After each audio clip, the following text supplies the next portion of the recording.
to start. This is the step-by-step for the resin journal and bag charms. Before we get into it, there are a few safety things and setup things that you need to know. One, the resin that is in here, it's been safety tested, approved for kids.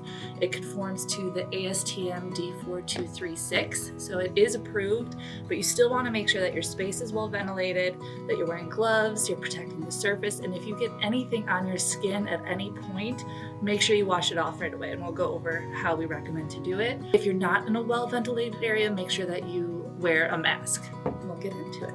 The nice thing about this is we can edit anything out. It's taped shut. Step 1, clean space. We also gave you this plastic sheet of paper to help protect your counter, your table, wherever it is you're working. Resin is very, very, very sticky.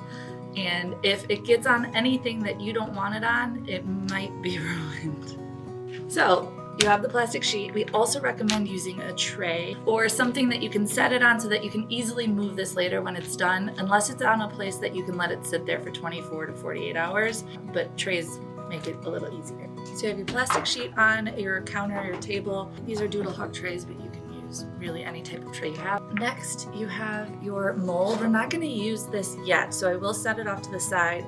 But if you notice any dust particles, anything on it that you want to clean off right away, you can do that before you get started, before you have gloves on. To do that, we recommend just using tape so that you can use the sticky side of the tape to pick up any of the dirt or dust particles. Since there is glitter in the kit, you might notice some little speckles of glitter on your mold. We will be putting glitter in it later, so that's not too big of a deal, but if there are any big dust particles, those are what you really want to get rid of. Adult supervision is recommended. We have instructions as well, so before you get started, we do recommend that you read through the instructions so that you know what the process looks like. Resin hardens pretty quickly, so you do have a time limit once you get started to finish the project. So reading through and knowing the steps ahead of time really helps.